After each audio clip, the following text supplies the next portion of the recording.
वैसा मैं इसलिए कह रहा हूं क्योंकि हम लोगों को आने वाले समय में हमारे समाज के जो बिल स्टेट था, जो बिल प्रदेश था, जो जब राजस्थान नहीं बना था, जब गुजरात नहीं बना था, जब मध्य प्रदेश नहीं बना था, जब महाराष्ट्र नहीं बना था, उसके पहले हमारा आदिवासियों का एक सेपरेट स्टेट था, वो बिल प्रदेश हम लोगों को बनाना है। वैसा मैं इसलिए कह रहा हूं क्योंकि भूमि अधिग्रहण अधिनियम के सेक्शन 41-42 में स्पष्ट लिखा है कि आदिवासी क्षेत्र की जमीन का किसी भी प्रकार का अधिग्रहण नहीं किया जा सकता है। लेकिन सरकारें आए दिन आदिवासी क्षेत्र में हमारी जमीनें छीनने का प्रयास कर रही है। डैम बनाने के नाम पर जमीन छीन रही है, टाइगर प्रोजेक्ट के नाम से जमीन छीन रही है।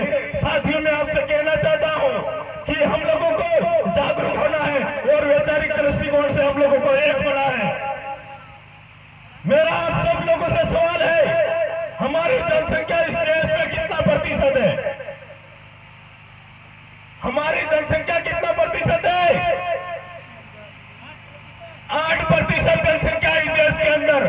जो जनसंख्या इस देश में 100% हुआ करती थी, वो जनसंख्या आज 8% है। तो हमारे जीवन मूल्य पर खतरा है या नहीं? खतरा है या नहीं? तो हम लोगों को हमारी जनसंख्या बढ़ानी होगी या घटानी होगी? बढ़ानी होगी। हमारी जनसंख्या बढ़ानी होगी तो सरकारों ने आदिवासियों के ऊपर हिंदू भूया अधिनियम 1955 की तरह लगाना शुरू किया है और निर्दोष आदिवासियों को जेलों में डाला जा रहा है।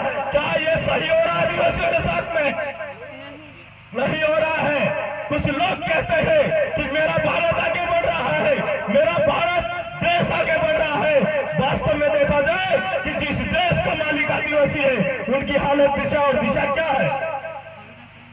कहते हैं सबका साथ सबका विकास। अरे सबका साथ और सबका विकास होता तो इस सातपुड़ा के जंगल के एरिया में रहने वाला आदिवासी आज की तारीख में सुव्यवस्थित सुरक्षित होता। यहाँ पर सड़कों के ठिकाने नहीं है, यहाँ पर आदिवासियों के पढ़ाई लिखाई के ठिकाने नहीं है। ये स्थितियां बना रखी है। और मैं साथियों में आपसे कहना चाहता हूँ, ज्यादा समय नहीं है, लेकिन हम लोगों ने राजस्थान मॉडल जो बनाया है आदिवासी परिवार के मिलने तले, वो राजस्थान मॉडल हो सके तो आप लोग अपनाना, क्योंकि आदिवासी समाज तभी सुरक्षित होगा जब हमारे समाज के जो जनप्रतिनिधि जो विधानसभा और लोकसभा में जाते हैं, वो गूंगे बहरे समोसे खाकर रिटर्न आते हैं, हमारी बात तक नहीं करते हैं। इसलिए हम लोगों को आने वाले समय में हमारी स्वतंत्र विचारधारा को विधानसभा और लोकसभा में भेजना होगा, तभी आदिवासियों के हित में कानून बनेंगे। क्योंकि आज तक उन विधानसभा और लोकसभा जहां पर कानून बनता है, वहां पर जो हमारे जनप्रतिनिधि गए, वो हमारी बात नहीं रख पाए। इसका कारण एक है कि जो भी राजनेता जिन राजनीतिक पार्टियों से बने थे, उन राजनीतिक दलों का जो हाईकमान है वो निर्णय करता था। हाईकमान यानी कि स्वर्ण कास्ट, अदर कास्ट निर्णय करता था और उनको स्पष्ट मानता था कि आप आदिवासी की बात नहीं करोगे, आप आर्टिकल 244(1) की बात नहीं करोगे, आप आर्टिकल 243(j) की बात नहीं करोगे।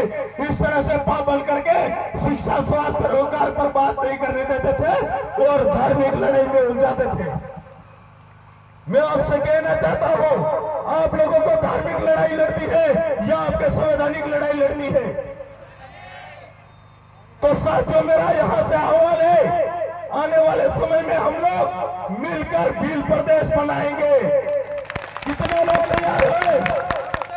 मीडिया वाले भाई सब इधर कैमरा को एक बार हाथ उठा करो, कितने लोग भाई तैयार है भील प्रदेश के लिए? भील प्रदेश बनना चाहिए कि नहीं बनना चाहिए? बनना चाहिए। भील प्रदेश इसलिए बनना चाहिए क्योंकि जितनी भी सरकारें बनी है, उन सरकारों ने हमारे आदिवासियों को खत्म करने का काम किया है, हमारे आदिवासियों को विस्थापित करने का काम किया है। जिस दिन हमारा स्वायत्त शासन लागू होगा, हमारा भील प्रदेश बनेगा, तभी हम सुरक्षित होंगे।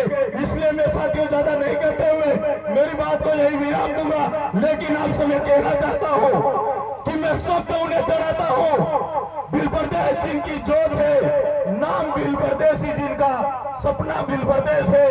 फूलों से सजा देंगे धरती को, शेरों की ललकार पर जय जोहार का नारा गूंज उठा है हर शख्स की जुबान पर, बदन पर बंधी है भेड़िया, यानी कि गुलाम नेता बदन पर बंधी है भेड़िया, दिल मगर आजाद है और रक्त के अंतिम कतरे में भी दिल प्रदेश जिंदाबाद है। गुजरात जोहार।